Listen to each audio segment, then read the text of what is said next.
Okay, welcome back again, race fans of the Throttle Freaks race series. We're on the back half of the season now. This is round 7 of 10. Drivers starting to jockey for top spots on the championship standings. This week we head to Magny, the little brother of the Formula 1 circuit, Paul Ricard in France. So interesting track here for our drivers. It has seen F1 action in the past. I'm Rob Campbell. This is Pit Road Productions. In the booth with me, Richard Swindells. Richard, we were talking off cam about the track. I think we raced here together once way back when, and we haven't really done a whole lot here since. So what are we expecting from you here this evening at the track? It's based on my testing. It's a very technical track, Rob. It's going to be we've got a pretty good field of, it looks like, about 37 38 drivers, so I'd expect some good close racing, and hopefully not too many incidents like we've seen before. Hopefully these guys can negotiate things cleanly, but we shall see. Yeah, I think there was a couple of penalties doled out last week. I think Caleb Lehman got hit with a couple of incidents there. We saw that one wreck where 3 or 4 cars weren't involved in it early on. He took some penalties for that, but otherwise I think for the most part it was fairly clean last week at Bassano, another one of those grade 2 kind of wide open F1 style tracks. But speaking of which, we'll probably take a look at the schedule and see where we've been and where we're heading to, Rich. And as I mentioned, this is round 7 at Magny, but we started off at Daytona, followed that up with Fuji and Spa. VIR took us for round 4. Bassano, as I mentioned, that was our stop last week on the schedule for some excitement there. This week, Magny. Next week, we head to the new track, The Bend, at Road America Silverstone. We're going to follow it up. We're going to finish everything up at the Nürburgring Grand Prix circuit. So a lot of great tracks. I know we're both fairly high on a lot of those tracks still to come, Rich. So looking forward to a lot of those stops. That new track, The Bend, I don't really know what to make of it yet. I don't know if you've had any laps on it yourself, but myself, I don't even know unless it was a freebie. it wasn't. So unfortunately, it looks like you're going to have to kind of piggyback off my feed next week unless you want to buy that track. It's kind of like the Australian Nordschleife, I guess you call it. It's just so long, so many different layouts on it. But I don't know. Maybe it's just because it's a new track. I don't know why I'm not a big fan of it. But this week, as I mentioned, Magny, more or less the little brother or little sister, so have it, of the Paul Ricard, the F1 track that features the French Grand Prix. This track actually did feature the Grand Prix long before Paul Ricard got a hold of it. I actually make mention of it in our track guide. So did another track guide this week, Rich. Looks like a couple guys were a fan of it in the chat, so we'll pop another one up here this week for our crowd and give them a little idea what to expect here at Magny. Okay, welcome in. This week's track guide, our little track lap series here, takes us to Magny. This was the stop of the French Grand Prix in the Formula 1 circuit from 1991 to 2008 before it switched over to Circuit Paul Ricard, where it runs today. 2.7 mile track here, 17 turns, not a long track. They do have a ton of turns jammed into it, so it'll be interesting to see various lines if you're racing GT cars or Formula cars around here. We're in the Formula 4 today. We're going to do a quick little lap around Magny here to get a feel of what our drivers are going to be facing here today as we head into the final chicane over the curves on the inside, and the start-finish line comes up real quick into turn 1 in a fairly high downforce car like the Formula 4 here. We can take it pretty much flat out. You can let it lead out right, back to the left, and then as you get to the curb here on the right, just very lightly on the brake, letting it breathe out, come back to the right hand side here, let it bleed out again, and then again back to the right hand side. Now if you're defending somebody, you want to stay tight on the right hand side as the straight sweeps around right up on this curb, and it'll actually shoot you right out towards the middle of the track. Otherwise, the race line's over here on the left hand side, braking in around that second to last white stripe, depending if you're driving a open wheel car or a GT machinery. Now we head to the turn 6-7 combo. 6 is just this little jut here on the side. Turn 7, just lift and turn in over the curve, and then we're going to brake just for the end of the red and white curves. We're going to let it really late apex here, let it just kind of flow out to the end, come back, and there we go. On cold tires, it's going to be really difficult. Up under the bridge, we're going to head to turn 12 and 13. It's another combo that, depending on the car you're driving, in a Formula car here, you're just going to lift and turn in. And GT car, maybe a little dab of the brakes there, but out to the right, back to the left, hard on the brakes. And then you want to be early into the throttle here, because it's fairly wide. You get the run out wide there to gather up your speed, but into the final sector here now. Last chance to really make an overtake into this corner here. So drivers at about the 100 mark, onto the brakes, quick turn in, and we're gonna get ready up for the final chicane, quick right left, and there we go. That's gonna be a lap here at Magny Cours. So that's where our drivers have to expect here. Let's head back to the booth and see how they're doing on track. So there we go, Rich. Quick little trip around the track here in the Formula 4, but in the midst of qualifying, actually starting towards the end of qualifying, J.R. Williams was sitting up top of the standings. I was watching as the video was going on. Matt Stanek has just come through though and taken that spot away. So a couple of drivers we've seen battling up towards the front pretty much this entire season. Gonna do it again. Looks like here for round 7. Yeah, no big surprise who the leaders are. Matt Stanek demonstrated great pace all season, as has J.R. Williams. Nice to see Joshua Kaczynski back up top there as well. He's up in 3rd place right now in the Corvette, so Joshua is also having some good pace, as is Jack Hedgecox. Yeah, Kaczynski been right up at the sharp edge of the Pro-Am side of things, but we see a driver off to the left there. Jack Hedgecox, as you mentioned last week's. Well, I guess the gentlemanly deed of the season, I guess, was done by Jack Hedgecox when he realized he kind of taken away his spot from J.R. Williams by a little bit of force. Gave it back to him when he was able to, and was unable to take that spot back, but probably the most gentlemanly move we've seen this season. But Caleb Lehman, strong showing by him as well, currently sitting in 5th place. Let's take a look, see our top and Pete Mejia right now sitting in 16th place. I know you like to throw a Pete Mejia out there for him, Rich, so his co-workers razz him. Yeah, that's it. Pete Mejia sitting there having himself a good good qualifying effort thus far. So hey guys at work, enjoy and get a good laugh, and maybe we'll stop doing that because it's starting to get old. Some things never die though, Rich. But looks like Brett Thurman in the Bad Santa machine back after a couple weeks off. Last time we saw him out, he unfortunately got tied up in a lap 1. I believe it was even turn 1 incident. So hoping for bigger and better things for Brett Thurman, who was a strong contender last season in the Fixed Series, Rich. So we know he has the pace. We'll see how he does here this evening. Currently sitting 15th overall, which is also 5th in the Pro-Am side of things. Another driver who kind of battling up towards the front of the AM standings and championship is Alex Hillman. And we'll take a look at the points championships here while we have a second, Rich. Let me bring them up. Why don't you take us through the AM side of things, since I just mentioned it with Alex Hillman. Yeah, on the amateur side of things right now, we've got Josh Goen from, he's no longer with Goen Racing. They've changed team names, Rob. They're Go Lose Racing, so I guess they're sick of winning. But Josh is up top right now with a 9-point lead over Pete Mejia. Then we have Alex Hillman, followed by Kevin Bergquist in 4th. Roy Brown's in 5th, Dave Jensen 6th, Neil Alexander 7th, Guillermo Perret in 8th, Mark File 9th with his great strong effort last week, and in 10th place we have Ian Cabana. Yeah, still fairly tight up and down the grid there. Let's take a look at the Pro-Am side of things here, where we're going to find another Goen Racing driver, Nicholas Goen, leading the way here. Just over Jay Steffi, 6 points up on Jay Steffi. David Bush III starting to crawl back into this one. Rich only 4 points back of Steffi. Then we go a bit of a ways back to Andrew Venaro in 4th place, 24 points back, but he's only 4 points off of Joshua Chinsky in 5th place, and Patrick Farrell only another point back from him. So 1st to 3rd, still pretty much a battle there for top spot, and then 4th, 5th, 6th, 7th place still up for grabs there too as well. And then we also have the pro category, where we're going to see a real tight battle at the top of this one. Currently Jack Hedgecoast leading the way, 214 points. Matt Stadnick only 6 points back in 2nd, and only 2 points up on J.R. Williams. So another battle for all 3 podium positions there. Jim Flees not too far back as well, still in the hunt. Dave Manoa, Kevin Simpson, Josh Spears, Caleb Lehman kind of battling it out right now for 5th place. And then Gene McLuhan, we haven't seen since I believe it was race 2. And Chris Smecker, after a couple weeks off, was back last week and picked up some points again.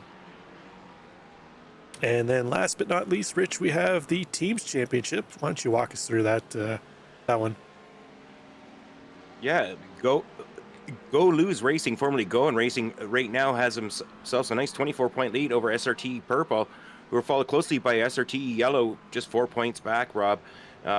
Madworks Lunatics down the field a little bit in fourth, or down in points, but they are got a little bit of a good gap to Riot Motorsports in fifth. Millennium Motorsports, SRT Black, SimCity Racing, Crikey Motorsports, and SRT Red round out the top 10.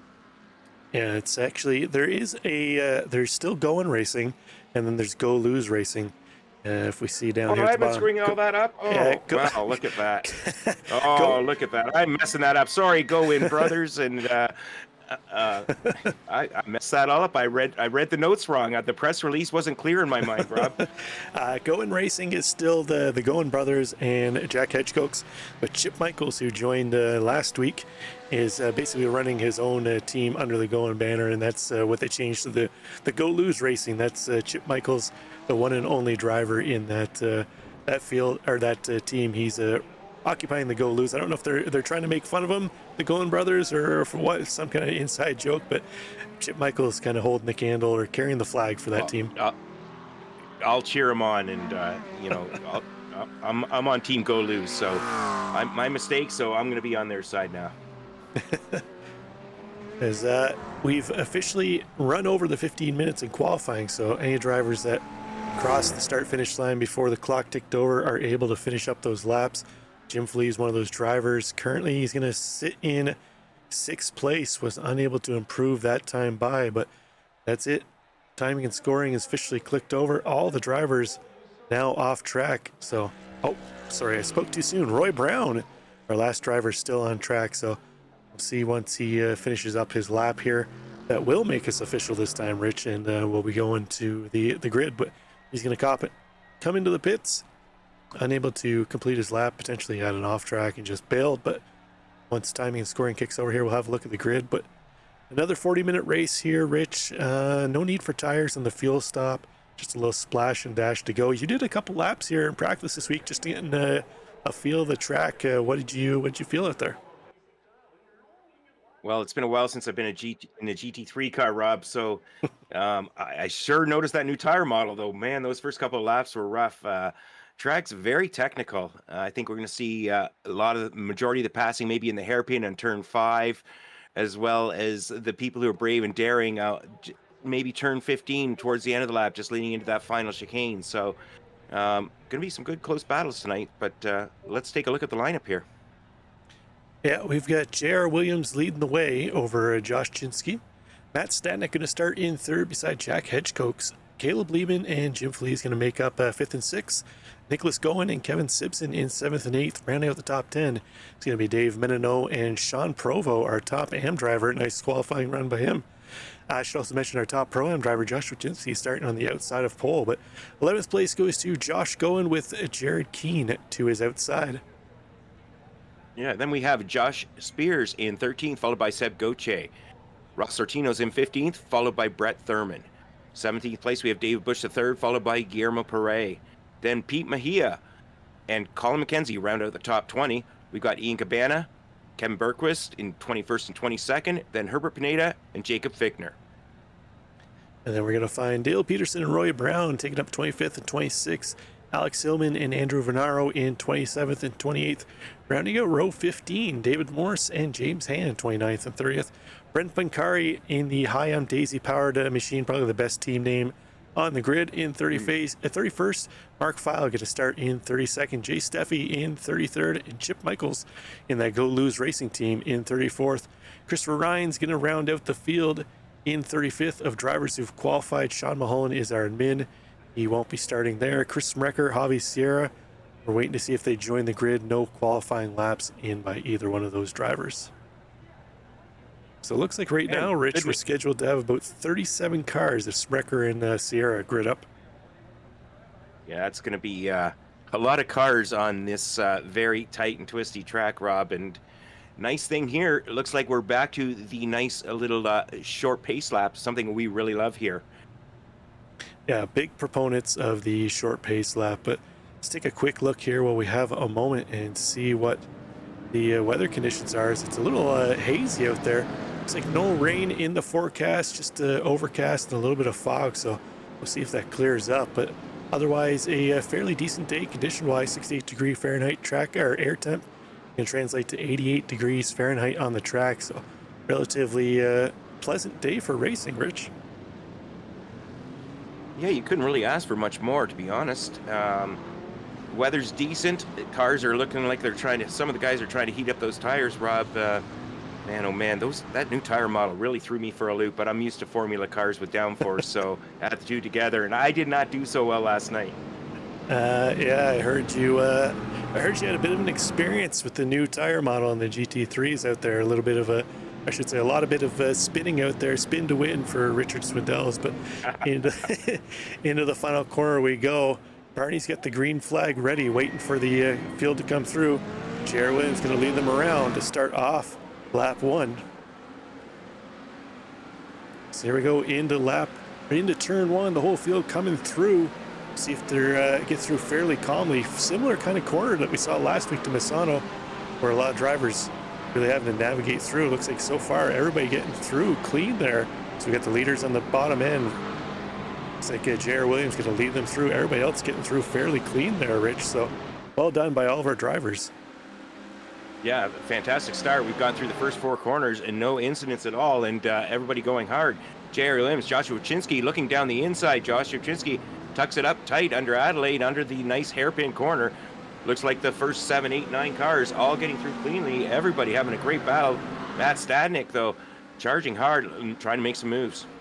And it looks like from 1st to 7th, still staying in their qualifying positions. No real movement through there. It looks like they got single file very early on, Rich, and just kind of had a gentleman's agreement to kind of get through the first couple corners, keep it on track. I know we had a ton of kind of carnage starting off last week into turn 1, where a lot of drivers weren't overly happy with the standards heading in there. So it looks like they cleaned it up well this week, and nice to see. Hats off to our 37 drivers on track.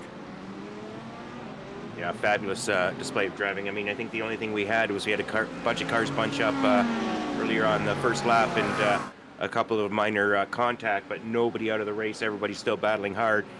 Very good job. Good aggressive driving, but good clean driving. Great job.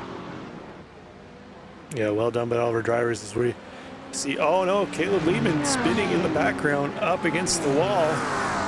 Unfortunately for him, being at the front of the field, he's got to wait for a ton of cars to go around before he gets turned back around there, Rich. So he's gonna have to wait for almost the entire. Oh no, we got another couple cars coming through there. It's like Christopher Rhines, possibly Chip Michaels just ahead of him. Oh no, sorry, that's Mark Feil in the Mustang. So after a great showing last week for Mark Feil, the end of his first lap, the end of his second lap, not going to go the way he was envisioning it, Rich.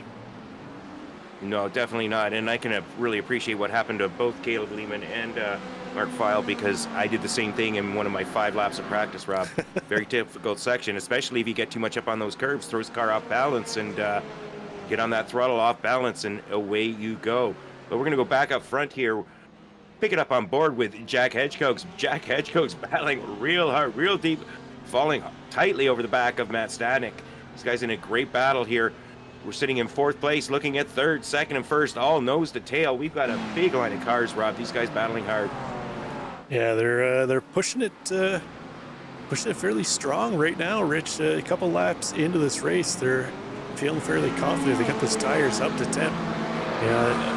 I've never felt that comfortable on this new tire model at that quick into the race. So these guys definitely have a little more skill level than I do to push it that quick, but they're still pushing forward. But we got some battles going along a little farther back in the pack. Herbert Pineda and Ian Cabana. Ian Cabana just ahead of Pineda. Pineda in the McLaren trying to chase down that Ferrari of Pineda up ahead. Pineda trying to chase down the Ferrari of Cabana up ahead. Too many Anna's names here battling it out. Rich throwing my tongue for a twist. Ian Cabana has his teammate just ahead of him, Kevin Berquist, in the same colored paint scheme. Yeah, that always messes me up when seeing Ian Cabana and Kevin Berquist at the same time. But going way wide was, I believe that was Ian Cabana, but Herbert Pineda taking that position now, looking to advance a little further up. Yeah. Pineda going to capitalize on the mistake by Cabana, but Jared Keane, another driver that we've missed for a couple weeks, back again in action this week, up 2 spots into 10th place. He's got Josh Spears in the SimCity Racing Machine, just in behind him, one of the few Corvettes we have on the grid. Let's go on board here with Josh Spears so we can hear that flat plane V8 screaming through the S's here, Rich. Oh, you gotta love listening to the sounds of the Corvette. And Joshua Spears sitting in 11th place right now, looking all over the back of that Porsche of Jared Keane. We're coming through here right now. Really technical section, this little right-hand kink uphill. Then you've got a nice tight left-hand, little reduced radius corner, back over to the left before you're gonna go hard right, hard braking. But Joshua Spears having no problems navigating through that section of the course. So the Corvette looking fairly comfortable here this evening, Rich. It's a car that I haven't driven in a while because, you know, they made a few changes of it, and I didn't really like how it handled after I got away from driving it. But when it first came out, I really enjoyed it, and I should probably get back into it again, see how it feels. But let's pop back up here to the front where J.R. Williams has held on to his pole position. Got out to a bit of a gap over Chinsky and Stadnik. It looks like Chinsky and Stadnik starting to reel him back in. Jack Hedgecote's falling back off of Stadnik, though, starting to get reeled in by one of our Goen brothers, Nicholas Goen, currently up 2 spots into 5th place. A strong start to the race right now for Nicholas Goen. Yeah, Goen Racing has done a great job all season and leading, I believe, in all categories. So Jack Hedgecote's not where he wants to be, but Nicholas certainly is where he wants to be, leading his division right now. Yeah, strong run by Nicholas. Let's head back a little farther in the field here. We've got Brett Thurman, we mentioned, back again after a couple weeks off. He's got Seb Gauthier just up ahead of him. Gauthier in the SRTE orange car, and actually is rocking a orange paint scheme, Rich. So I've actually taken into account to see if they've changed all their colors coordinating with their paint schemes on their teams, as it threw us for a real loop. Last season, some of them were driving green-colored cars, and they were on SRTE orange or yellow. And but nice to see Seb Gauthier matching his team name with his paint scheme. And he certainly does have the best driver profile pick in the whole league, I must say. Gotta love it, Seb. We appreciate you taking that effort and posting that picture up first to use on the broadcast. We got a battle now for second place in the AM side of things. Pete Mejia holding down that spot right now. Guillermo Pere trying to chase him down. Pere up 2 spots from where he qualified. Mejia up 4 spots. These are overall positions from where they qualified. Pete Mejia up 3 in class. Pere up 1 spot in class 2 as well. So a couple drivers that are finding ways to move through the field. Yeah, you've got to take your opportunities where they come. Very tough track from my perspective anyways to make passes on.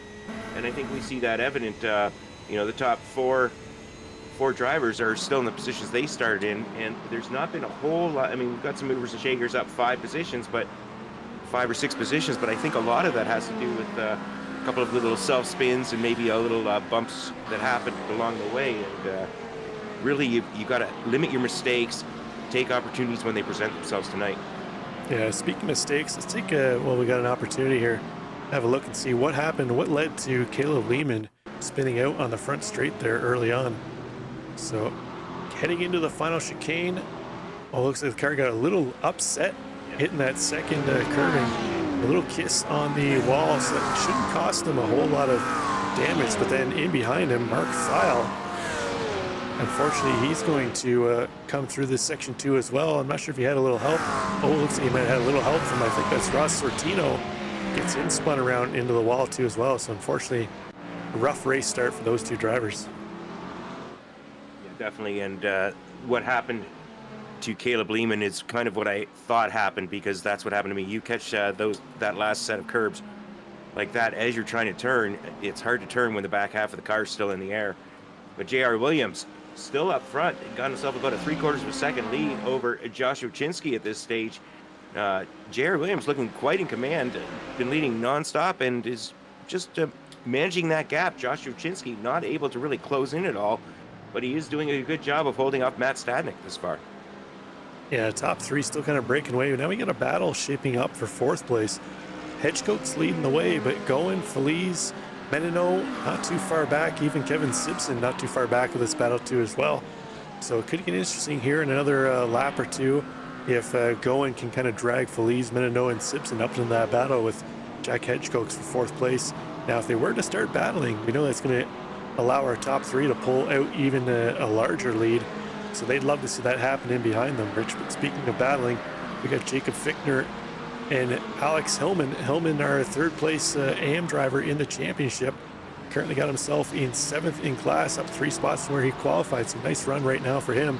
But Jacob Fichtner in that SRTE orange car, again, another SRT driver matching his paint scheme with his team name here, trying to chase down Alex Hillman up ahead. Yeah, Jacob Fichtner's had some unfortunate incidents earlier in this season, and nice to see him getting through cleanly through the first few laps and getting himself a chance to race and have some good battles, battling with Alex Hillman this far. Alex up 4 positions, James Ham behind up 5, but Jacob Fichtner holding strong in 24th place right now. Yeah, Fichtner doing well, as that's a battle for AM in-class position and points. So neither one of those drivers are going to want to give up a position. But scanning through timing and scoring, we've got, oh man, so many battles, Rich, that are only separated by a couple tenths as we pop back here. David Bush III trying to make a move around the inside of Brett Thurman. That Lambo looking strong here this evening. As it looks like he's going to just kind of pass him just on raw outright pace on the inside of that Porsche. Yeah, doing a good job passing. He had the pace, and Brett Thurman wasn't willing to fight right there. David Bush III moving up 1 more position.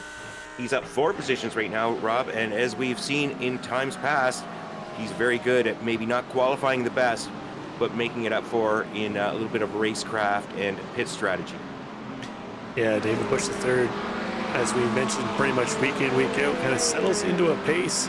It seems comfortable pace, and just kind of plugs away from there, picks up positions as he can as he goes through, and kind of utilizes the fuel save method to move up through the field. So we'll see now if Brett Thurman tucks in behind him, tries to save a little fuel, and potentially try and allow David Bush III try and pull him up through the field, as they have Seb Gauthier not too far up the track right now. Looks like they're actually reeling in Gauthier fairly quick here. Yeah, Brett Thurman is certainly got a lot more ability and racecraft and race sense than I do, and I think that's what we're going to see. I think we're going to follow him, see him follow David Bush III. As long as David Bush III is pushing and catching Seb, I think Brett's going to be content just to do his best to hang on to the back of that car, utilize the draft, try and save a little fuel, and let David Bush III do the work of closing up on the back of 12th place Seb Gauthier.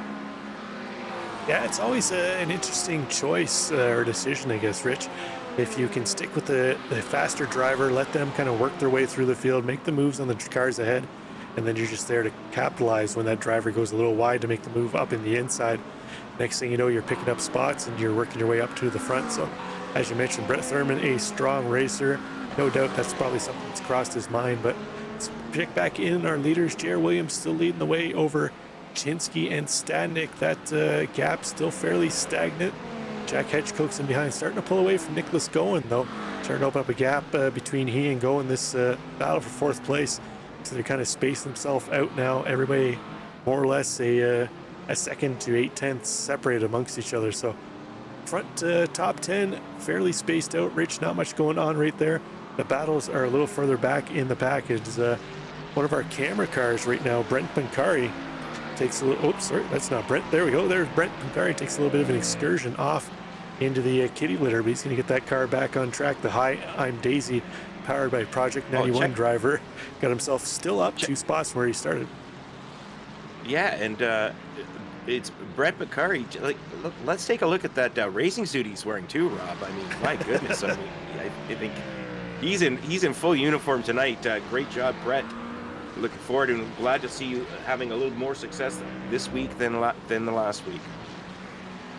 Yeah. Oh, you see the work on the steering wheel there, Rich, as he hopped over that final curbing in the final chicane there.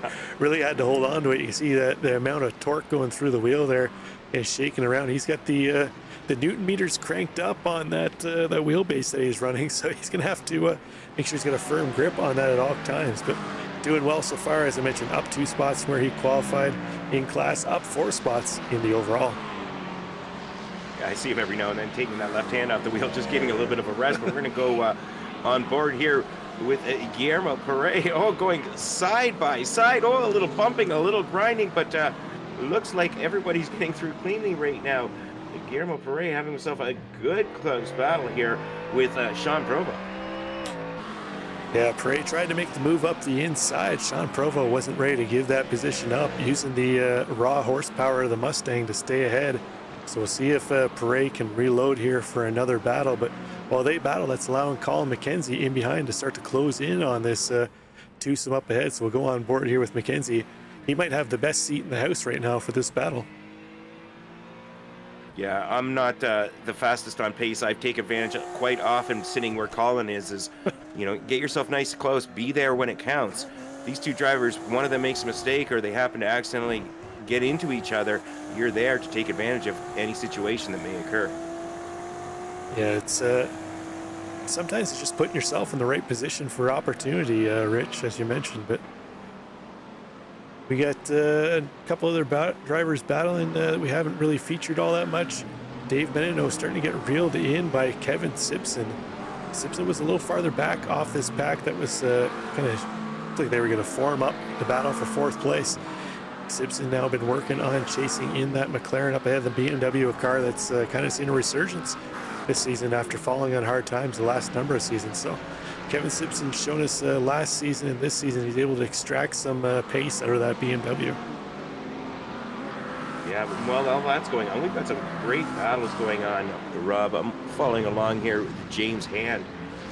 James Hand is having himself a tremendous little fight. What? Well, jeez. What can I say? Sorry, James. Or was that? Sorry, James. You guys were having a good battle. I thought we'd showcase you, but timing was just a little off for the picture-in-picture.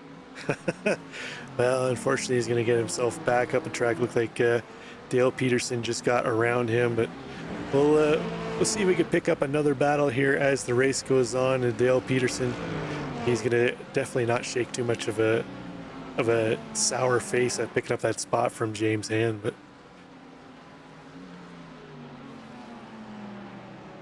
yeah, that was a tough one, Rob. But we're following on board. We've got a little picture-in-picture action. We're following along behind Roy Brown in the small screen. Roy Brown having a little battle here with David Morse and Caleb Lehman up ahead of him. Caleb Lehman, a little bit of a comeback run trying to recover, but Roy Brown, David Morse battling hard. Yeah, Caleb Lehman, one of our cars we just saw, unfortunately have that spin on the front straight. He and Mark File definitely on recovery runs. We haven't seen Mark pop back out. He went into the pits after that, hasn't come back out on track, so it didn't look like he had a whole lot of damage from that, Rich. I'm surprised I haven't seen him back on track, especially after the strong showing he had last week at Misano. This is a track that's, I find it's very similar in makeup and design as Misano. A lot of similar corners, especially the turn 1, turn 2, 3 complex. I find that very similar to how Misano was set up last week. Yeah, I did notice that when I was starting to learn the track. I'm like, wow, these corners seem kind of familiar. Didn't we just watch this? And then I realized, once, you've got that left, and then the big carousel right-hander, and both tracks exactly the same in that regard. But we're going to take a look here at Joshua Spears sitting in 11th overall in the Corvette, following along behind Jared Keane, Josh Goen.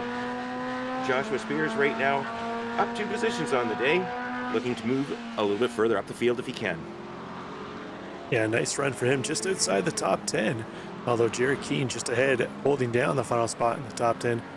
No doubt Spears would like to snatch that position away, but up front, it's like Joshua Chinsky starting to feel a little more pressure from Matt Stadnick now as he's fallen back a little bit, only 4/10 separating those two. Meanwhile, J.R. Williams opened up 8/10 now over Joshua Chinsky.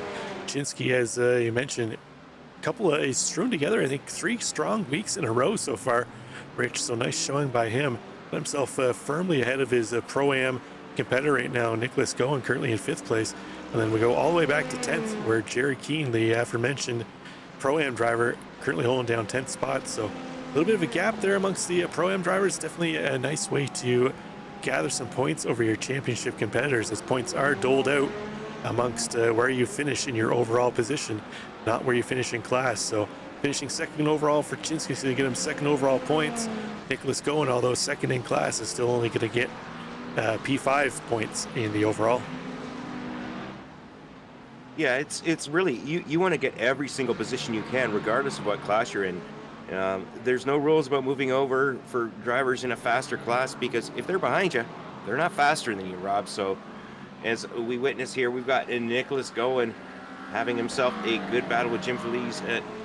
Jim Feliz has always had pace this season. He's had some bad luck here and there, but Jim Feliz battling hard with Nicholas Goen of Goen Racing. Right behind them, though, we also have Dave Menino. Dave Menino having himself a good battle as well. He's up 2 positions right in this hunt.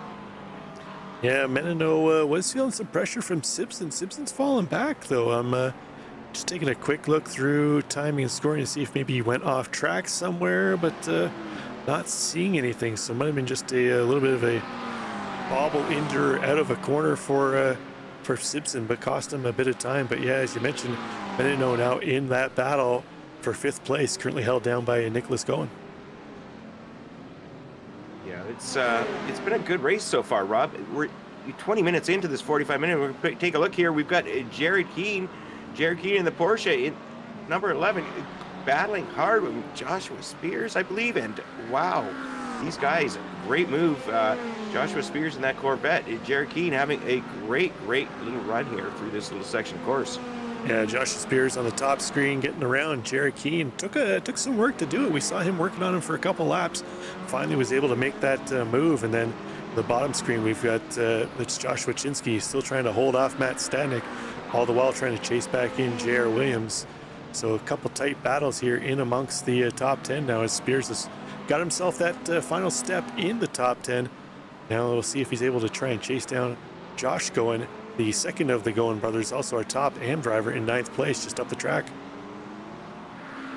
Yeah, it's been, this picture-in-picture is really good for us and the viewers, Rob. We get to see action at both ends of the field, or not both ends, but up at the front, down in the middle. But we're going to go back here, back into the mid-pack. Alex Hillman is having himself a good battle with a Ross Artino. Ross Artino getting real close there, using all the curb, but Ross Artino on a bit of a recovery run. He's down 9 positions, looking to get some of those positions back right now that he lost a little bit earlier on. I think Sortino was the driver, I think, that unfortunately got tangled up with Mark Feil early on, and it looks like Sortino going to pop into the pits here. So we've got a number of drivers starting to come in for their pit stops here, Rich. So we'll see where they start to cycle back through. But yeah, as I mentioned, I think it was Sortino that was up on the inside of Mark Feil in the final chicane there on lap 1 that spun him around. So unfortunately, Sortino, a driver that's kind of been nailed with a couple penalty points this season, might be seeing another trip to the stewards room.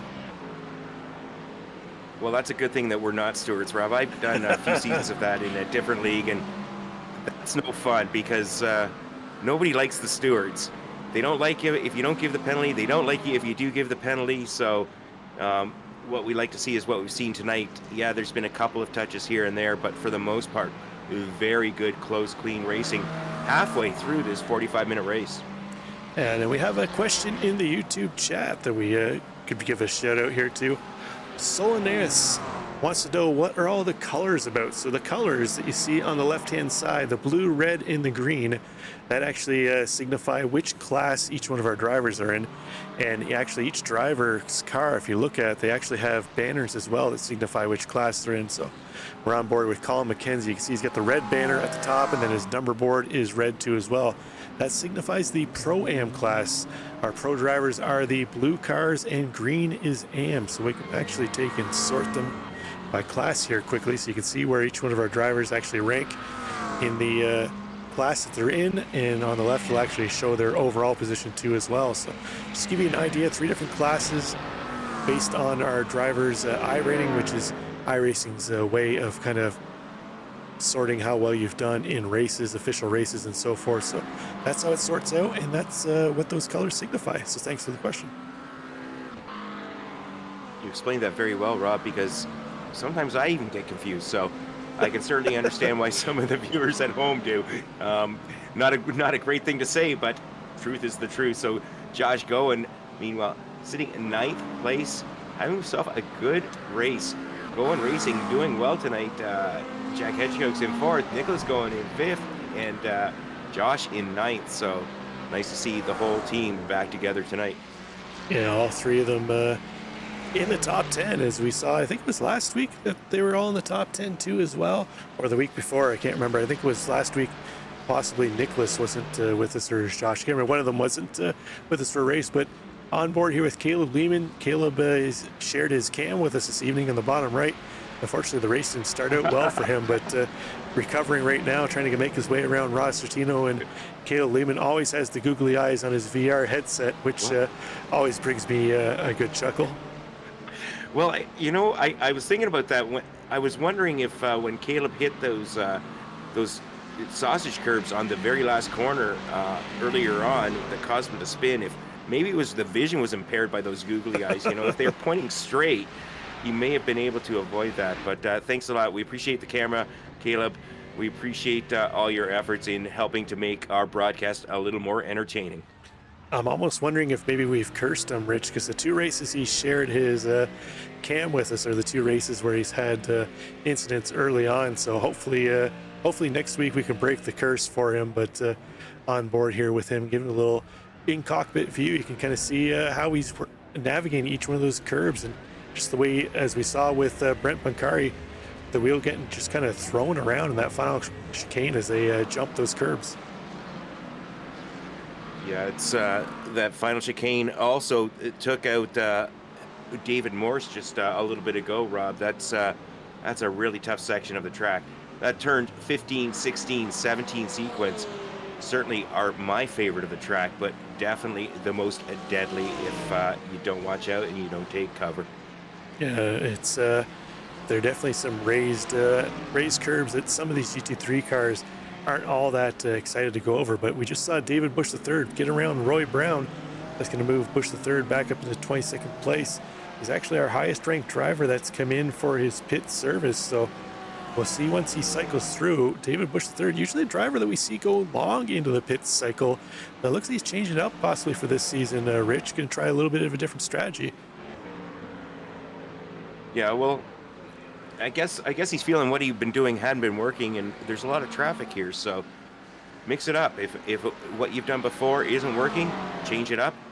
Last season, everything was working, so might as well keep it the same. So, meanwhile, Nicholas Goen having himself a good battle here. Goen Racing leading on, Jim Feliz with Dave Menino in behind. These are pretty much our closest 3 cars on track together. You can see here, using all of the curb. Sparks flying as they're coming into this decreasing radius left-hander. Very tough corner, I found. It took me a couple of laps to kind of get used to how that radius just really closes down tight on you out of nowhere, it almost seems.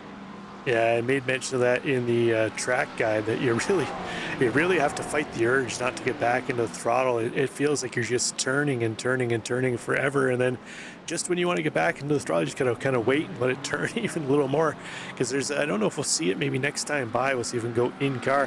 There's a nasty bump on the right side curbing, on that red-white kind of curbing on the right side where you can't really see it, but once you drive over it, it'll shunt your car. You can even get a little bit of air through there if you hit it hard enough. And I've had it upset my car in races in the past and actually spin in that section. So you have to really be wary when you're getting back into the throttle there, not to get loose through that section. But Nicholas Goen's going to pop into the pits, trying to relieve some of the pressure that he's feeling from Jim Flees and Dave Menino. They're both going to go around for another lap here, as Menino now tight up on the back of Jim Flees, trying to take over 5th place.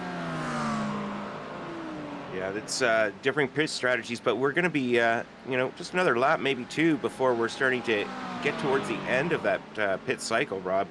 Dave Menino having himself a good battle and trying to get onto Jim Feliz. Not quite close enough there, but maintaining a very close distance, and it's just a matter of time, and maybe just looking at not making a move here, not pushing it too hard, maybe save a little bit of fuel, knowing that they've got to come into the pits and top up the tank. Yeah, I think if I remember correctly, I might have mentioned it last week, I think somewhere around the 30-minute mark is about as far as they can go with the fuel load that they're allowed to take, the max fuel load. I think if I remember correctly, somewhere about 50% or 45% that they're allowed to take on board. It usually runs in about a half an hour or so, depending on the track and the amount of full throttle sections they have. Where Magny Cours is a track here that you're actually fairly wide open for a lot of it. So they'll be using a fair bit of fuel, but as you mentioned, probably getting in towards the end of the fuel mileage as our leaders starting to come in now. J.R. Williams, Matt Stadnick, Jack Hedgecoats, Joshua Chinsky, though, feeling confident he has enough fuel to go around one more lap. Yeah, you may be able to help me out on this, Rob, since I'm not really a GT3 guy. I'm more of a formula car kind of person. But are there any fuel mappings in the GT3 cars so that they can save a little bit of fuel, or is it all about how you apply the pedal? There is fuel maps, but you cannot adjust that stuff in the fixed setup. So this is a fixed setup series, so they can't adjust any of that. You can't adjust traction control, can't adjust ABS. The only thing you can adjust on the setup is brake bias itself. But yeah, there is some fuel maps. I don't know how advantageous they are compared to like the IndyCar, where you've got like 8 different maps, and depending whether you're under yellow or under green, you can save a ton of fuel that way. Yeah, that's interesting because, like in IndyCar, for instance, in the fixed setup, you can adjust fuel maps. So, but we're going to go back, and enough of the education of Richard. Pick it up with Pete Mejia. Pete having made his pit stop, and he's back out on track. Pete sitting in 50th place overall right now. Had himself a very good race. Solid showing so far from Pete Mejia. Yeah, very good race for him. Definitely a race to be proud of. He's going to get himself back up into second place after the pit cycle, so well done for him. He's actually right in behind David Busch III, so it'll be interesting to see here if he's got any pace for Busch III. Both those drivers were fairly close on track before the pit cycle. I believe Busch III was actually in behind Mejia, Mejia. I threw it out by habit, Rich. Pete Mejia. Busch III was in behind Mejia before the pit cycles. Looks like he was able to leapfrog him through service. Brett Thurman as well was able to get back ahead of David Busch III. So it'll be interesting to see once those three get together and start the battle. Yeah, well, while that's going on, down in our secondary camera shot, we're following along the current leader, Joshua Chinsky. Joshua Chinsky, a little stuck behind a lap car at this stage, looks like. And he's going around. Was he going around once again, Joshua? Wow. He is. He's really pushing the envelope here for fuel. Hopefully he didn't just miss the pit entry and have to go around other times. This is going to be interesting, Rich. He's actually, it looks like, looking at timing and scoring, he's our only driver. No, Chinsky was in. He was in, Rich. Yeah, he's back out there. Yeah, I had a little timing and scoring failure that did not refresh, so that was getting me a little confused about being a lap car when it wasn't a lap car. That was the leader ahead of him. Yeah, so Chinsky's going to come back out in his second place position. He'll regain that spot and try and chase down J.R. Williams, but looks like he actually managed to open up a bit of a gap over Matt Stadnick in third place after that. But on board here we got Seb Gauthier and Brett Thurman battling it out. A couple SRTE teammates, although on sister teams. Gauthier on the orange team, Thurman on the blue team. So we'll see if Thurman can find a way around his teammate here of Gauthier up ahead, as we see Chinsky navigating through some lap traffic in below, giving the old razzle dazzle. Your favorite expression, or your favorite favorite thing to watch. You know, I'm not a big fan of the razzle dazzle because I'm not looking in my mirror, and if I am and it's a daytime race, that's not doing anything. But everybody has their own preferences, I guess. Nighttime, sure, you're going to notice it light up your mirror, but daytime, not so much. Yeah, we got Ian Cabana, Ross Sortino looking up the inside of him on the top screen. Sortino going to make that pass look fairly easy. I think Cabana might have just let him have it. Potentially a little bit of damage or slowdown for Cabana there. Now he's feeling some pressure on Jacob Fichtner in behind. So we'll see if he's able to hold him off. Brent Mancari not too far back of that battle too as well. So we'll bring Brent back in, one of our other camera cars too as well. He's having a nice race, got himself up 2 spots where he qualified in class 5 spots overall. Yeah, Brent Pancari. I keep getting the N's mixed up. There's no N in Brett, and there is one in Punk. So Brent Pancari, our favorite team name, had himself a good, solid race. Doing well, sitting in 26th position overall. Looking over the back of Jacob Fichtner at this stage.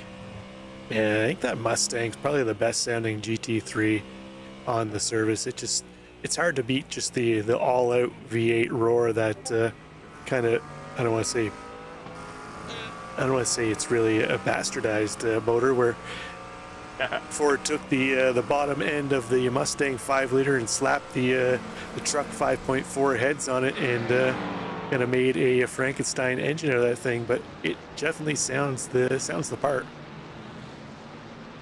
Well, all those V8s, whether it's GM or Ford, they kind of do the same thing. You know, bottom end, top end. It's just a mash of parts. Whether you get the truck engine, the Cadillac engine, the Corvette engine, it's all pretty much the same engine, at least based on my personal knowledge and ownership. Brett Bakari, though, having himself a good, solid showing. Colin McKenzie having himself a great battle at this stage. Colin McKenzie going hard with, is that Guillermo or Herbert Pineda, Yeah. I believe. Yeah, and going side by side, these two. Pineda now tucking in behind. Yeah, McKenzie threw it up on the outside. Pineda made him work for it, though. Didn't just give up that position, but that's going to promote McKenzie up into 18th place. That's going to give him a +2 on the day, where he qualified 7th overall in the Pro-Am class, 18th overall in the race. We still got Brett Thurman trying to find a way around his teammate on the sister team of Seb Gauthier. His actual teammate, Jared Keane, just ahead of this battle, too, as well. So Seb Gauthier right now an SRT orange driver in a SRT blue sandwich. Yeah, there's lots of SRT sandwiches out there if we look hard enough, I'm sure. We've got SRT drivers up and down the field, but Brett Thurman going on by Seb Gauthier. Look at these two guys just having a little bit of fun. Some sister teammates doing a lot of practicing together, I'm sure, knowing very well the other drivers' characteristics. Oh, I'm gonna have to take a look here. Something happened to Josh Chinsky, Rich. He's fallen down to 4th place. Hedgecock has gotten around him. Stadnik's gotten up top spot, and J.R. Williams down to 3rd. So we'll have to see potentially if something happened amongst J.R. Williams and Josh Chinsky. Let's see here. I'll quickly look through here. I'm not seeing any sort of off-track wrecks or anything coming up. Yeah, it looks like Joshua Chinsky got into the back of J.R. Williams in the corner, spun around a little bit, then waited. That'll let Matt Stadnik and Jack Hedgecox to get through. See if we got this replay here. Oh, yeah, there it is. Looks like Williams tried to go out wide in late apex that corner. Chinsky saw an opportunity to move up the inside, caught the back end of J.R. Williams. He's going to stop and let him back through, but unfortunately for both those drivers, Hedgecox and Stadnik was there to capitalize on that mistake.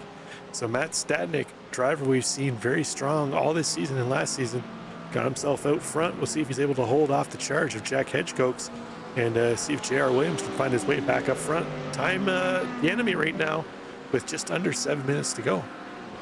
Or sorry, just over 7 minutes to go. Yeah, that was rather unfortunate, but once again, just like we saw last week, Rob, the leaders up front, they want to battle, they want to win, but a great display of sportsmanship when they realize they've erred. And unfortunately, it doesn't help them get first place back with Matt Stadnik and Jack Hedgecox. But Joshua Chinsky certainly didn't want to take that position from J.R. Williams that way. Waited, allowed J.R. Williams to get back up front. Yeah, we always enjoy a good bit of gentleman driving, but J.R. Williams, no doubt, probably ain't going to be all that thrilled with that. As 2 weeks in a row, he's had lost his top spot by via of contact. Last week, he was able to get back into that spot as he only lost the one position to Hedgecox, but unfortunately, this week he's fallen back to 3rd. He's gonna have to try and work his way back up. But a little further back in the field, we got Nicholas Goen and Kevin Simpson battling out. As Simpson's been able to get around Nicholas Goen now down one spot from where he qualified, but still a strong showing for the 2nd place Pro-Am driver. Yeah, it's I think it's just a Goen Racing thing. They're always up there, week in, week out. I wish I had their talent, Rob. They're really battling hard. I know I called them go lose by mistake earlier today, but they're certainly not exhibiting that. Kevin Simpson doing all he can to hold off Nicholas Goen at this stage. And Nicholas looking really content with trying to get that position back. We'll see what kind of pressure he can put on Simpson. We've seen Simpson in the past be able to deal with the pressure from the car behind fairly well. No doubt he'll try and clamp that down as it is. But we got a moment here, Rich. Let's take and make a little announcement here. Next season, Throttle Freaks is going to be expanding to Formula 4. They're going to add a Formula 4 league too as well. Wow. It's going to be heat racing with a feature race at the end. So if you're interested in Formula 4 open wheel racing, there's going to be a recruitment race coming up in a couple weeks. It's going to be Thursday, August the 21st. The session will open at 8 p.m. It's going to be broadcast too as well, and it's going to be at VIR. So there's a link to the Throttle Freaks Discord in the description of the video here. So if you're interested in F4, get in there. There's going to be some more information posted over the next few days, and we look forward to seeing what F4 is going to bring to Throttle Freaks. Yeah, you know, I've done Formula 3 racing at and I've done IndyCar racing at VIR.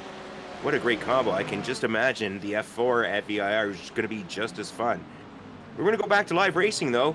We've got Jack Hedgecoats. Jack Hedgecoats right now having himself a good battle with J.R. Williams. J.R. Williams wanting to get those positions back. He lost in that a little earlier contact, but Jack Hedgecoats wanting none of that. Yeah, under 5 minutes to go. So the clock definitely fighting against J.R. Williams right now. We know he's got the pace. Started up on pole, stayed there for the majority of the race. It's just a matter of whether he can try and find a way through. I think at this point in time, he's going to have to try and rely on a bobble from Hedgecoats or Stadnik to get himself back up there, which isn't out of the realm here. We've seen some of the curbs here at Magny Cours really tough and difficult to deal with. So it's not out of the possibility that, especially in that last chicane there, Rich, where we saw a number of drivers have to kind of gather the car back up after getting unsettled through there. We could see Williams potentially get a position back through that way, but a little further back in the field, Andrew Venaro trying to chase down Kevin Bergquist up ahead. This is a battle for 21st and 22nd. So battles up and down through the field still, Rich. We've got a number of battles that are only separated by about 4/10, 5/10, but unfortunately after those pit stop cycles, it's going to open up the gap between a lot of the battles we were looking at early on. Yeah, not a whole lot of close battles right now. Really, you know, we're looking up near the front. The only way something's going to happen is if somebody makes a bobble. And like you said, you know, 15, 16, 17, that last right-hander leading into the chicane, that's the section where I think bobbles are most likely. But Matt Stadnik up front has got himself a 1.6 second lead. So Matt Stadnik right now, he doesn't have to push too hard through that section. He's made the gap that he needs. He just has to maintain pace and keep clean as we watch Kevin Bergquist. Kevin Bergquist getting through that section quite nicely, holding off Andrew Venaro. That's what you want to do. You want to use some of the curb, but you don't want to throw all, you know, the whole front end or the whole back end up in the air. That's going to upset the balance tremendously, not allow you to make that corner effectively. Yeah, it's interesting to see the two different lines here by these Ferrari drivers. Bergquist was holding it a little tighter, where Venaro was kind of throwing it out a little wider, trying to carry more pace into the corner and out of the corner.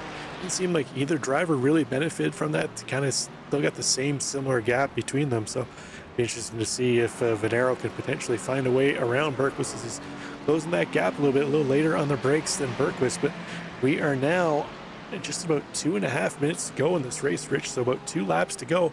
Let's pop back up here at the front of the pack as we see Hedgecoats getting loose through that final chicane. I mentioned that potentially could be a way for J.R. Williams to get back around up into at least second. Now he's putting the pressure on the back of Jack Hedgecoats. Yeah, the J.R. Williams closed a lot on that last lap, Rob. Just 0.2 back, all over the back bumper right now. Really wanting to get back up into second place. I think first is out of reach now with Matt Stadnik having almost a 2-second gap over these guys. But J.R. Williams not willing to give up now. He's looking left, he's looking right, inside, outside, applying a lot of pressure, looking for a mistake, getting the nose right up almost into the bumper of Jack Hedgecoats. Not touching him, just getting real close, letting him know he's there and looking for any opportunity. Yeah, Williams really trying to push the envelope here now, force a mistake from Hedgecoats. Jack Hedgecoats doing well to hold under the pressure of Williams as it is, but we're going to have one more lap to go once they cross the line. But Matt Stadnick loving seeing this in his mirrors out front in that Porsche. The more they battle in behind, the more comfortable his lead is up front. So we'll see here as a couple more corners to go to finish up this lap. J.R. Williams starting to run out of time here. Yeah, it's, there's only so much you can do when a driver's driving as effectively as Jack Hedgecox is right now. Really, JR's done all he can at this stage, but these cars are quite evenly matched, as is the driver's skill. J.R. Williams he's in the wrong position right now. We're watching Jack Hedgecox sweeping around that rig right-hander, coming in up over the curbs, taking a bit of air there, but doing a good job, and he's got that gap a little bit bigger now. It looks like the Merc of Williams kind of bunny hopped over that final curb there, Rich. All 4 tires up in the air off the ground. So it's going to cost him a bit of time. Now feeling some pressure from Josh Chinsky as in through turn 2 and 3, not optimal for Williams. He's fallen back off Hedgecox. Now, instead of being on the offensive, he's now having to go on the defensive, trying to hold Chinsky in behind him to keep his final step on the overall podium. Yeah, JR was really pushing hard, trying to make that move on Jack Hedgecox because he knew that was basically one of his last opportunities. Unfortunately, took too much curb, cost him some time, and now it may cost him a position. We're going to go back on board. Colin McKenzie right now having himself a great battle with Guillermo Perret and trying to make an advancement. Battle for 16th place underway. Yeah, all of our drivers on the final lap here now. McKenzie faked up to the inside. Perez can cover that. McKenzie going to look to the inside again. It's going to be battle of the late breakers here now into turn 5. Looks like McKenzie going to get that. He's going to go out wide. Perez going to try and cross him over. Now it's a matter of who's got the more horsepower here as they head into turn 6. It's going to go door to door here into turn 7. This could spell disaster, Rich. It's not advisable to go 2x2 through here. Oh, they're going to touch. Perez going to go off. Guillermo Perret into the kitty litter. That's going to end that battle, but Matt Stadnick across the line to take this one. Jack Hedgecox going to hold on for second place. J.R. Williams defends Joshua Chinsky at the end. So well done by those drivers to bring it home. Nicholas Goen, great race for him. He's going to finish up in 8th place, down 1 spot from where he qualified, but our second place Pro-Am driver, nothing to really cry too much about there, but David Bush III trying to find a way around Seb Gauthier into the final corner. Bunny hopping over that curb. Gauthier going to hold on to 12th place. David Bush III going to come home in 13th. Great battling all over the place here. Colin McKenzie coming across the line, managing to hold off Herbert Pineda. Wow, great racing going on here tonight.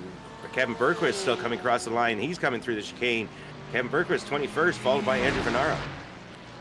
Yeah, Berquist was able to hold off the charge from Venaro. Brent Pancari going to come home in 24th, just ahead of Jacob Victor. It looks like James Hand and David Morse. Looks like our final couple cars on the lead lap. You see all the kinds of debris got thrown up there on the last lap, Rich. That might have been when our Guillermo Perret might have went off into the kitty litter there, kicked a little bit back up on track, but David Morse as well, another driver heading into the final sector here. He's going to come across, finish up the race, and then I believe that's going to make us pretty much official here this evening at Magny Cours for round 7. Yeah, it was a good race, Rob. We had 35 cars start the race, and not too many people who didn't finish it. So that's what we want to see. Good battles, some great passing, good sportsmanship as well. So all in all, a very good event, a great race 7 at Magny Cours. Yeah, why don't you take us through the results, Rich? Yes, overall race winner tonight, Matt Stadnick holding off a 1.5 second lead over Jack Hedgecox. J.R. Williams, probably disappointed, finishing in 3rd, but still on the podium. Then we had Joshua Chinsky, who was our top Pro-Am in 4th, followed by Jim Feliz, Dave Menino, Kevin Simpson in 7th, Nicholas Goen sitting in 8th, and then Josh Goen, our top amateur, in 9th, followed by Joshua Spears in 10th. Yeah, Jerry Keane brings it home in 11th, Seb Gauthier in 12th, David Bush the third, 13th overall. Pete Mejia in 14th. Sean Provo comes home in 15th. Colin McKenzie in 16th. Herbert Pineda, Brett Thurman, Guillermo Perret, and Kevin Berquist going to round out our top 20 drivers. Well, we have more than just 20, Rob. We had Andrew Vernaro in 21st, followed by Ian Cabana, 22nd. Brett Pancari, the next driver. Brett Pancari finished 23rd, followed by Jacob Figner, Roy Brown, James Hand. Caleb Lehman had some difficulties tonight. He was 27th. David Morse also had some difficulties, 28th, as did Christopher Rhines, a lap down in 29th. Jay Steffi, a lap down in 30th. And then the rest of our field, Dale Peterson, Ross Sortino, Alex Hillman, Chip Michaels, Mark File, Sean Mulholland was the admin, Chris Smecker, and Javi Serra, all drivers out early on. So we hope we see them regroup and better luck next time. But we got a couple drivers in the interview room waiting to chat. Let's bring in our race leader and overall winner, Matt Stadnick. And Matt, it looks like you were the benefitor of a little bit of contact between Chinsky and Williams in the tail end of the field. Did you see that kind of brewing a little bit, or was it just something that kind of surprised you there? I'm not gonna lie, it surprised me. You hate to win that way, especially against teammates, you know. But unfortunately, you gotta take the opportunity and try to get out of there. I think JR had the outright pace all weekend and today, so I'm super bummed for him. I'm ecstatic for myself, obviously, but you hate to win like that. Yeah, you at least they were both able to carry on. The contact wasn't major. But next week we head to the new track, The Bend. Rich and I were talking offhand. He doesn't even own the track, and I haven't really cared to really much look at it. I looked at it and I find it's the epitome of an Australian barren wasteland. There's nothing really around other than some pavement and a grandstands. But I'm gonna have to learn it this week, I guess, to kind of feel like I know what I'm talking about next week. But have you done any laps on it there at all? You know what, Rob? I did one out lap around it just to see what it was all about. It looks like it's going to make for some decent racing. I'm not going to lie, I was sort of hating on it. I'm like, what the heck are we going here for? But it doesn't look like it's going to be too bad once you get used to it. It actually might be a pretty fun track. So yeah, I gotta admit, I've done a couple broadcasts there for 2 other leagues. And depending on the I didn't see the layout we're doing, but depending on the layout we're doing, it makes for some good racing because it's got a lot of blind off-camber corners where, you know, as much as I hate to see wrecks, but it does kind of breed wrecks because you really come up on a driver that you didn't see there at the last second. But well done, Matt. Congrats on taking the win. Anybody you want to shout out here before we let you go? Yeah, just big shout out to the team. You know, big shout out to JR. I think he really deserved this one. And shout out to you guys. Well, we appreciate that, Matt. Go get those laps in so we can see you at the sharp end again next week. Hey, thanks, guys. Take it easy. Take care. Was our overall winner, Matt Stadnick. Let's bring in our second place finisher, Jack Hedgecox, to catch up with Richard Swindells. Hey, Jack. Congratulations on second place tonight. Yeah, thanks. So more than I thought I would get, so I'll take it. I got to be honest with you, it was more than we thought you'd get too. That little incident with J.R. Williams and Josh Jurczynski this week, you certainly were right in position to take advantage, so congratulations to you. What'd you think of Magny Cours this week? I still hate it. Yesterday, I was pissed, I'll be honest. If I didn't hop on, this is the first time I probably hopped on, at the start of the practice session for the day of and did laps this season, because I felt so slow yesterday. I was like, this is gonna be my drop week 100%. Unless I wreck, this is gonna be my worst race. And because yesterday it didn't look great, but I was all over the place. But I don't know, I guess just gotta get the bed night's sleep, because went from feeling horrible to getting a P2 and not getting any incidents, so get the 2 bonus points for that. Not much more you could ask for, really. Yeah, Going Racing had a great week this week. Looking forward to seeing how you do at the Bend next week. How have you done any laps there?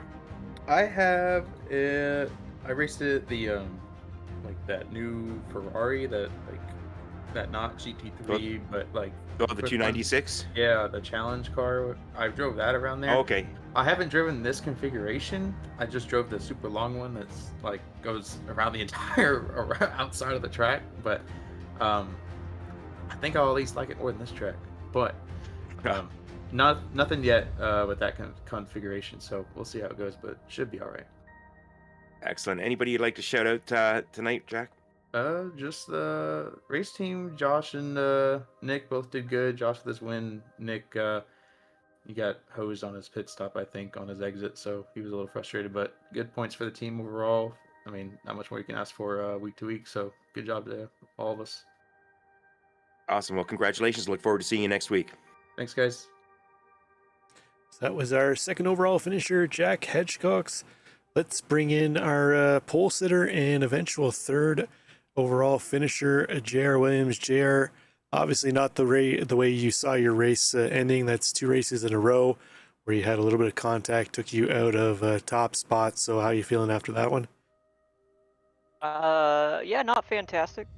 That's not how I wanted this to end, but here we are. Now we've asked everybody in here so far how much experience they've had with Magny Cours and kind of how they feel about it. So no doubt it was a track that kind of went well with you. But next week we head to the Bend. It's a new track.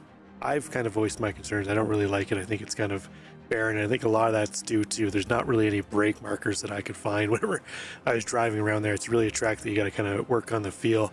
Have you put much time into learning the track, or is that something you have to really put forward this week to figure out? I've got a lot of work to do. I tested a little bit today. I'm off work this week, so I did a little bit today. And like you said, there's not a lot of brake markers. It's a real flowy track. I don't really know where my times are. Right now, I'm sure I got a ton of work to do. But yeah, it's new to me.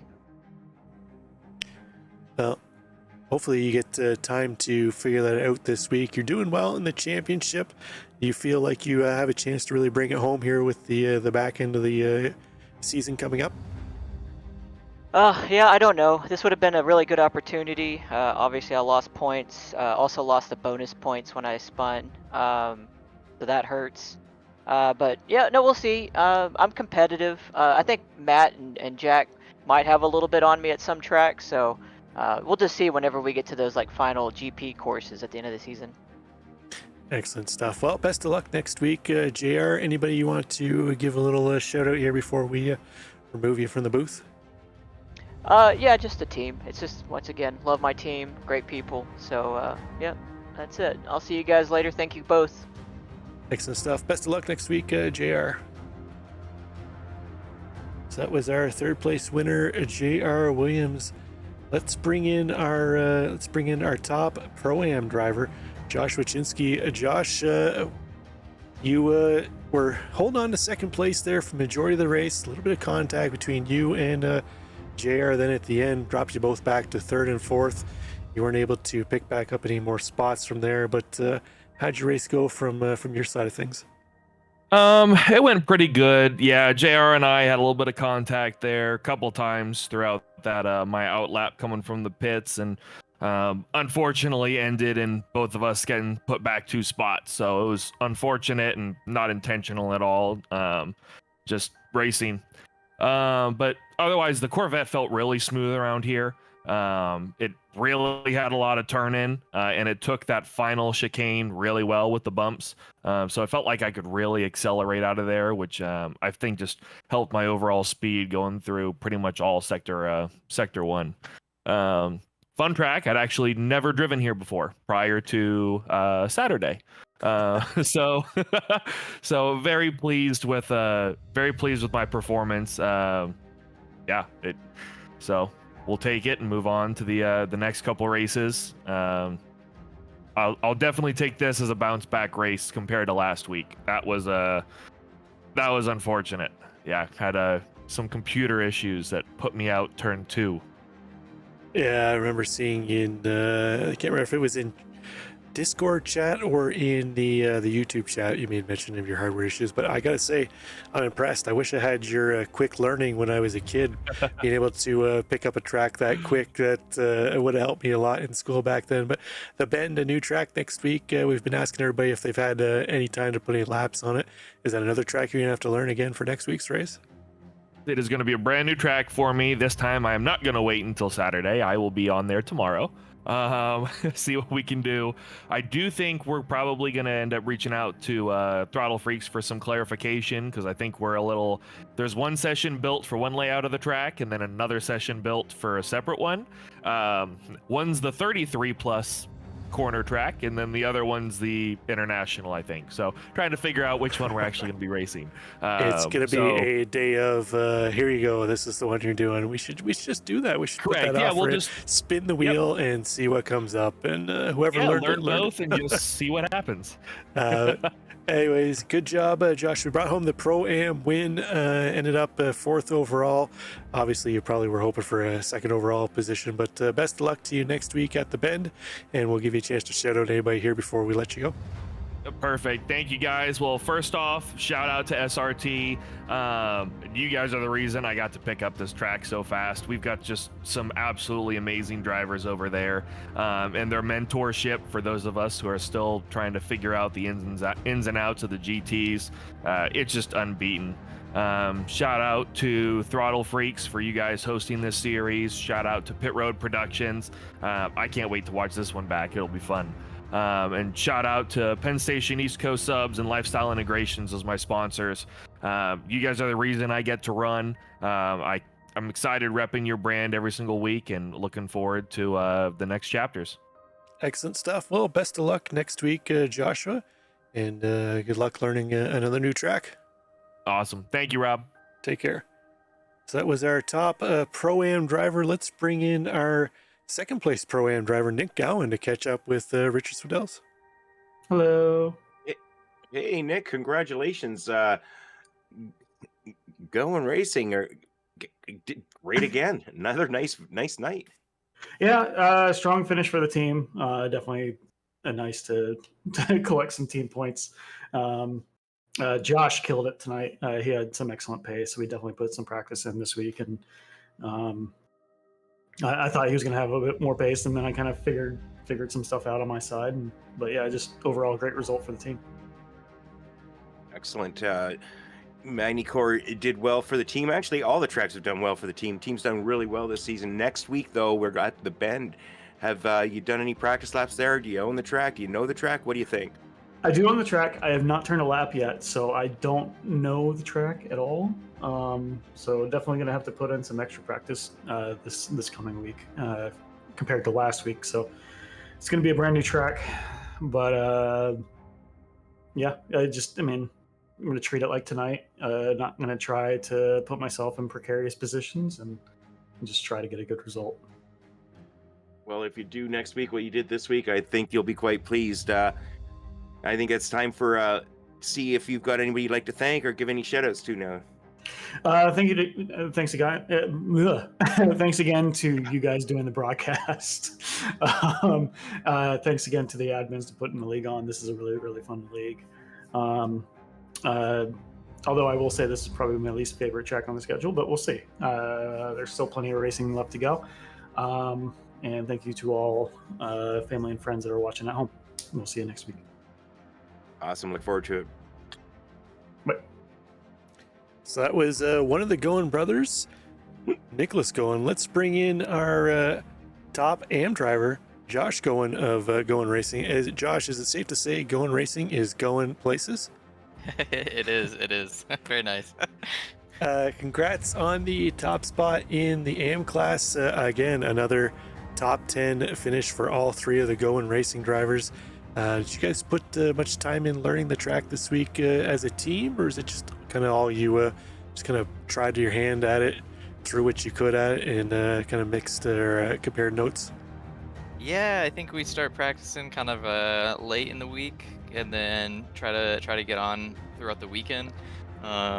I'll throw Jack under the bus because he tends to practice less and still perform better. So that's always infuriating. But some people just are built like that. But yeah, we put a lot of time in as a team. So what's the plans? I assume you don't have much track time on the new track, the Bend next week. What's your plans for prepping for that? Yeah, I love doing the GT Fixed, the little 20-minute official series. That's good practice. Gets you in race mindset. Makes you find your limits.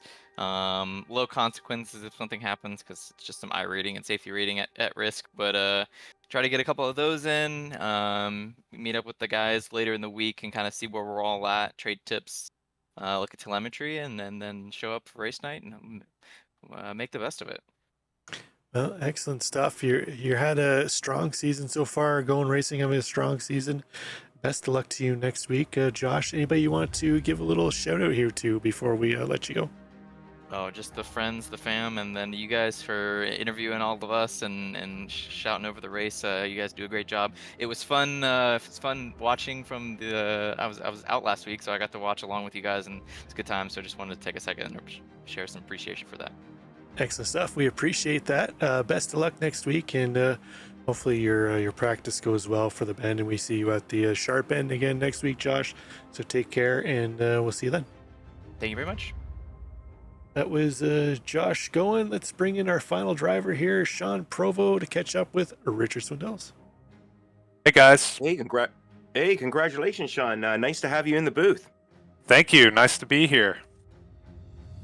Did a good job. It looks like, according to what I'm seeing here, I believe you were second in AM, and your best showing this far of the season, I believe.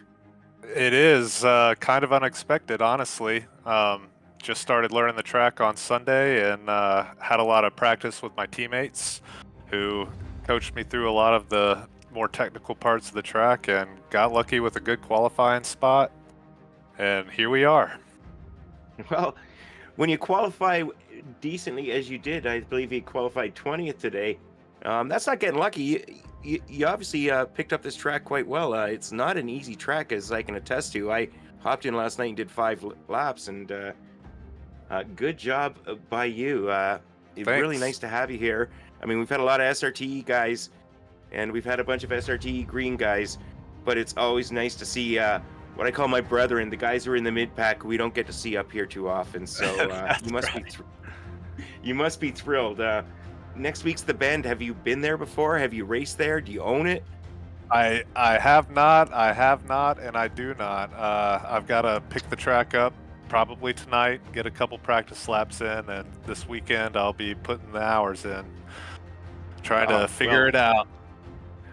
We're in the same boat then, Sean, because I don't own it either, but I don't have to race it. I just have to call it. So we'd really like to congratulate you. Really, really happy to see you get on the podium, get in the interview room, and anybody you'd like to shout out, let's get those shout outs or thank yous out, whatever you want to do right now. Yeah, absolutely. J.R. Williams definitely helped a lot, and Joshua Chazinski, I hope I'm not butchering his last name, but those two guys and Jared Keene can't express enough gratitude for the help that they give while we're practicing and the coaching that they give. So all credit to them. Oh, excellent. Well, hopefully we get to see you up here again real soon. Maybe next week. Now, Maybe so. You don't get enough time to you don't get enough time to practice. You seem to do quite well. So new track, new opportunities. Congratulations once again. I look forward to seeing you next week. Thanks so much, and thanks for all you guys do. Really appreciate it. Thanks. It was Sean Provo, our second place AM driver. So that's all of our drivers for the evening, Rich. So yeah, as you mentioned, it was nice to see some of the guys that we haven't seen up towards the sharp end of the field in their various classes do well here this evening. Hopefully we can see some more of that as the schedule starts to wind down. This was race 6, so that means we only have 4 races left in the season. Championship battle's starting to get tighter. The drop week's starting to come into account too as well. I think this is actually the first week that the drop weeks started to come into account for the points. So see some drivers starting to move around. Drivers will be able to start dropping off that race that they really wish didn't happen and start to focus forward on the last few rounds. But let's make one more mention here about the upcoming F4 League. Throttle Freaks expanding next season to have F4 on the schedule too as well. Recruitment race coming up August 21st. Session opens at 8 p.m. There'll be 45 minutes of practice, followed by 10 minutes of solo qualifying, 2 heats. Half the field will be spread into one heat, the other half will be spread into the second heat. You qualify for the feature with wherever you finish in the heat race, 25-minute heat race, and away we go. That's going to be the planned template for next season. We look forward to seeing a number of drivers out there. If maybe you like GT driving, but you got a number of friends or teammates that like F4 driving, and let them know about it. Again, the Discord information's in the description of the video. Hop in to gather up more information as it comes live. Otherwise, that's going to do it here for us at Magny Cours. For my partner in the booth here, Richard Swindells, I'm Rob Campbell. This has been Pit Road Productions. We'll catch you next week as we head to the new track in the land down under, Australia, Dub End. Until then, bye for now. Good night.